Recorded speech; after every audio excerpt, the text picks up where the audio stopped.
और बड़ी खबर इस वक्त देखिए आपको बागेश्वर धाम में 10 साल की मासूम की मौत हो गई। इस वक्त की ब्रेकिंग न्यूज आपको बता रहे हैं। बड़ी खबर बागेश्वर धाम में 10 साल की मासूम की मौत की खबर सामने आ रही है। बड़ी खबर आपको बता रहे हैं, अस्पताल में नहीं मिला मासूम को, स्ट्रेचर कहा गया। राजस्थान के बाड़मेर की बताई जा रही है बच्ची, जिसे स्ट्रेचर नहीं मिला अस्पताल में। 1.5 साल बच्ची को यहाँ पर धाम पर 1.5 साल से ला रहे थे परिजन।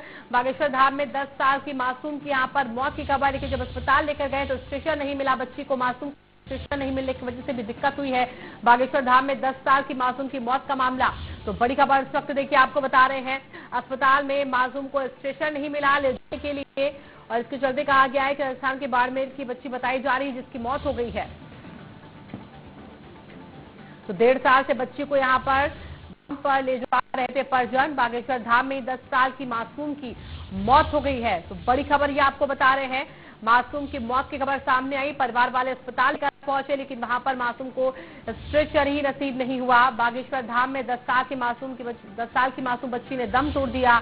ये भी कहा जा रहा है कि 1.5 साल से परिवार के लोग जो है वो बच्ची को यहाँ पर धाम लेकर आ रहे थे। राजस्थान के बाड़मेर की बताई जा रही मासूम बच्ची जिसकी जान चली गई है, और लगातार परिवार के लोग जो है वो 1.5 साल से बागेश्वर धाम ला रहे थे बच्ची को। 10 साल की बच्ची की मौत, अस्पताल की व्यवस्थाएं भी यहाँ पर देखे किस तरीके से धड़ाम पड़ी, और इसके बाद यहाँ पर मासूम की जान चली गई। सही वक्त पर स्ट्रेचर नहीं मिल पाया, जिसकी वजह से भी यहाँ पर इलाज में काफी दिक्कत, और इसके बाद मासूम ने दम तोड़ दिया।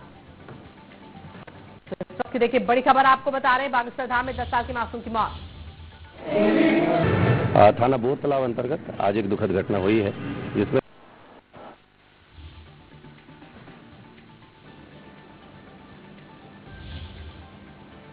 और मयंक हमारे सहयोगी जुड़ चुके हैं इसी खबर पर और ज्यादा जानकारी के साथ। मयंक, क्या बताया जा रहा है, कैसे इस मासूम की जान चली गई? बागेश्वर धाम में कहा जा रहा है क्योंकि बच्ची की मौत हुई है इसकी। ये बच्ची पूर्व से भी बीमार थी और इसी बीमारी के चलते बागेश्वर सरकार के जो मंदिर है वहाँ के जो शास्त्री धीरेन्द्र शास्त्री वहाँ पर आई हुई थी। और पहली मर्तबा ऐसा नहीं था, इसके पूर्व में भी ये बच्ची 10 वर्षीय बच्ची थी। विष्णु पाली इसका नाम था, पिता का नाम बुधराम था। राजस्थान के जो है बाड़मेर की रहने वाली थी और ये मुर्गी के दौरे इसको पड़ते थे। और लगातार जब इसकी जो है स्थिति बिगड़ती थी तो इसके परिजन बागेश्वर धाम में धीरेन्द्र कृष्ण शास्त्री के पास आया करते थे और उससे इसको राहत भी मिलती थी। लेकिन इस बार जो है जब वह पहुंची है वहां पर तो उसकी स्थिति ज्यादा गंभीर थी। बाबा जी ने उसको भभूत भी दी, लेकिन इस बार भभूत काम नहीं आई और इस बच्ची की मौत हुई। मौत के बाद जो है इसको एम्बुलेंस तक मुहैया नहीं कराई गई। इसके परिजन इसको स्ट्रेचर नहीं दिला पाए। जिला अस्पताल में गोदी में लिए घूमते रहे इसके परिजन।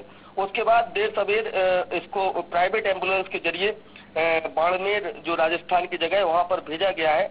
कुल मिलाकर जो पूरे परिजन थे उसके साथ आई उसकी जो मामी थी उसने पूरी बात बताई। उसने कहा कि शनिवार से ज्यादा परेशानी थी, 17 फरवरी से लगातार परेशान चल रहे थे और जैसा कि उनकी मान्यता थी कि बाबा जी की भभूत से उसका इलाज जो स्वास्थ्य है उसमें सुधार होगा, लेकिन इस बार वह सुधार नहीं हो सका। बाबा जी की भभूत काम नहीं आई और बच्ची की मौत हो गई।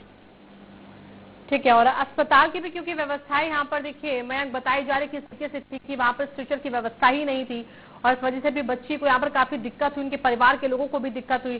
तो क्या तस्वीर अस्पताल की वहाँ पर भी व्यवस्थाएं दुरुस्त नहीं, जिसकी वजह से मरीजों को सफर करना पड़ता है? निश्चित तौर पर इतना बड़ा स्थान है, लगातार प्रशासनिक जो तैयारियां हैं वो बागेश्वर धाम के आसपास के इलाके में रहती हैं।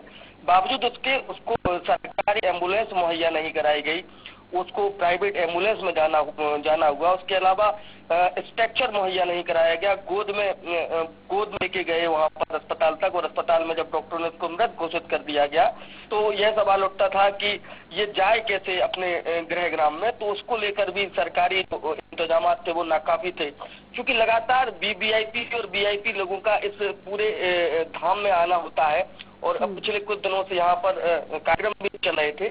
लेकिन बावजूद उसके इस जो बच्ची थी जिसकी मौत हुई है उसको अस्पताल प्रबंधन की ओर से जो व्यवस्थाएं मुहैया कराई जानी थी मुहैया। ठीक है मयंक, आपको रोकना चाहेंगे। बहुत बहुत शुक्रिया आपका फिलहाल तमाम जानकारियों के लिए। तो ईडी की देखिए छापेमारी भी जारी एक तरफ, क्या कुछ उसको लेकर कहा जा रहा है?